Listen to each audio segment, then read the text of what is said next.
उन्हाळ्यात आपल्या सर्वांनाच थंड खावंसं वाटतं आणि त्यात जर मँगोचं असेल ना तर अजूनच मजा. म्हणूनच या व्हिडिओमध्ये आपण 3 वेगवेगळे पदार्थ ते पण मँगोपासून बनवणार आहोत. त्यासाठी तुम्हाला हा व्हिडिओ शेवटपर्यंत बघायचा आहे. नमस्कार सर्वांना, मी स्नेहल मेक्स मॅजिक या यूट्यूब चॅनलमध्ये तुमचं पुन्हा एकदा स्वागत आहे. आपण या व्हिडिओमध्ये आज मँगो आईस्क्रीम, मँगो मस्तानी आणि मँगो फालुदा बघणार आहोत. त्यामुळे हा व्हिडिओ शेवटपर्यंत नक्की बघा. सर्वात आधी आपण आईस्क्रीम बनवून घेणार आहोत. त्याच्यासाठी आपल्याला लागणार आहे 2 आंबे, फ्रेश क्रीम आणि कंडेन्स मिल्क. आता आपण आधी आईस्क्रीम का बनवणार आहोत, कारण आपल्याला पुढे जाऊन ते मँगो मस्तानी आणि मँगो फालुद्यासाठी लागणार आहे.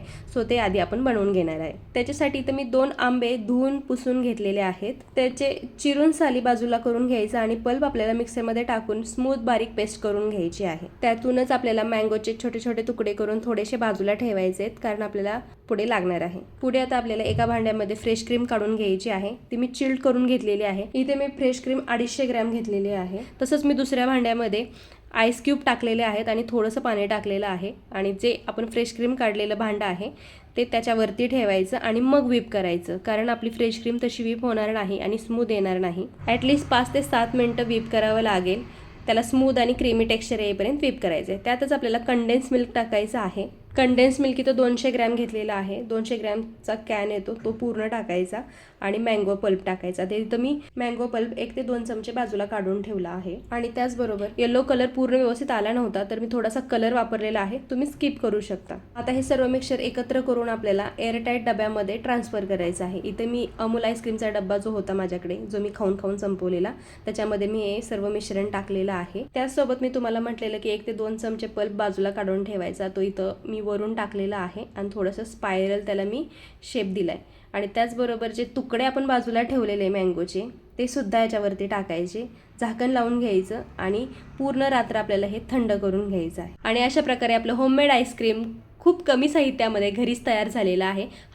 बनवायला खूप सोपं आहे, फक्त थंड व्हायला वेळ द्यावा लागतो. मस्त आता स्कूप घ्यायचा, तुम्हाला आवडीप्रमाणे 1 2 3 किती स्कूप घ्यायचे तेवढे घ्या. वरून ड्रायफ्रूट्सनी गार्निश करा आणि तुमचं हे मस्त आणि छान आईस्क्रीम घरी तुम्ही एन्जॉय करू शकता. कोणताही कॉर्नफ्लावर किंवा स्टॅबिलायझर न वापरता त्याला किती क्रीमी आणि स्मूथ टेक्स्चर आलेलं आहे आणि स्टेबल आहे. एकदा जर तुम्ही हे घरी ट्राय केले ना, घरचे सुद्धा म्हणतील की बाहेरून आईस्क्रीम आणायला नको, आपण घरीच बनवू. एकदाचं का आईस्क्रीम बनवून झालं तर तुम्हाला फालुदा आणि मस्तानी बनवण्यासाठी बिलकुल टाइम लागणार नाही. चला तर आता आईस्क्रीम रेडी आहे, मस्तानी बनवून घेऊयात. त्याच्यासाठी आपल्याला मँगो पल्प मिक्सरच्या भांड्यामध्ये घ्यायचं आहे, दूध टाकायचं आणि कंडेन्स मिल्क टाकून बारीक करून घ्यायचं, स्मूथ आणि क्रीमी टेक्स्चर येईपर्यंत. इथे मी अर्धा कप आंब्याचा पल्प घेतलेला आहे, अर्धा कप दूध आणि 1/4 कप कंडेन्स मिल्क टाकायचं. आता जर तुम्हाला इथे साखर टाकायची असेल तर सेम 1/4 कपच टाकून घ्या. सर्व करत असताना ग्लासमध्ये बनवलेला मँगो मिल्कशेक टाकायचा, बारीक केलेले मँगोचे तुकडे टाकायचे आणि आपणच बनवलेल्या मँगो आईस्क्रीमचा स्कूप टाकायचा, ड्रायफ्रुट्स टाकायचे, टुटी फ्रुटी टाकायचे आणि मस्त मँगो मस्तानी एन्जॉय करायची. आणि आता वेळ झालेली आहे मँगो फालुद्याची. त्याच्यासाठी सर्वात आधी आपल्याला सब्जाचे बी भिजत घालायचे आहे. इथे मी 2 चमचे सब्जाचे बी भिजत घातलेले आहेत. हे भिजतायत तर आपण शेवया रेडी करून घेऊया. आता इथे मी घरातल्याच आपल्या ज्या खिरीच्या शेवया आहेत त्याच घेतलेल्या आहेत. फक्त त्या न भाजता 2 मिनिटं गरम पाण्यातून उकळून घेतलेल्या आहेत. गरम पाण्यातून काढायच्या आणि थंड पाण्यातून एकदा धुवून घ्यायच्या, म्हणजे सुट्ट्या होतील. सब्जा सीड्स सुद्धा भिजून रेडी झालेले आहेत. त्याचबरोबर मी साईड बाय साईड गार्निश करण्यासाठी आंब्याचे तुकडे, ड्रायफ्रूटचे तुकडे करून घेतलेले आहेत. आता मँगो मस्तानीसाठी जसं आपण मँगो मिल्कशेक बनवला तसाच सेम आपल्याला फालुद्यासाठी सुद्धा बनवायचं आहे. कोणती कुकिंग प्रोसेस नाही आहे. याचा सुद्धा साली बाजूला काढून पल्प बाजूला करून घ्यायचं आहे, मिक्सरच्या भांड्यामध्ये टाकायचं.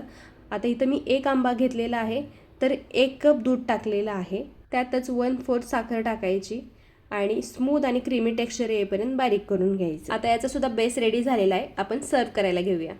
एका ग्लासमध्ये 1 चमचा रोज सिरप टाकायचं, 1 चमचा सब्जा सीड टाकायची आणि 1 चमचा शेवया टाकायच्या. त्याच्यावरती बनवलेला मँगो मिल्कशेक टाकायचा, वरून परत एकदा सब्जा सीड टाकायच्या, शेवया टाकायच्या आणि मँगोचे छोटे छोटे केलेले तुकडे टाकायचे. त्याच्यावर मँगो आईस्क्रीमचा स्कूप टाकायचा, ड्रायफ्रूट टाकायचे, टुटी फ्रुटी टाकायची आणि मस्त तयार झालेला आपला घरच्या घरी मँगो फालुदा एन्जॉय करायचा. मग तिन्ही पण वस्तू आपल्या घरीच झाल्या आणि त्या पण खूप कमी वेळामध्ये आणि ते पण कमी साहित्यात. मग आता हे तुम्ही घरी ट्राय करून बघणार ना, आणि जर ट्राय केलं तर मला कमेंटमध्ये येऊन सांगायला विसरू नका की कसं झालं होतं. मग आता व्हिडिओ आवडला असेल तर लाईक करा, कमेंट करा आणि शेअर करा आणि सबस्क्राईब पण.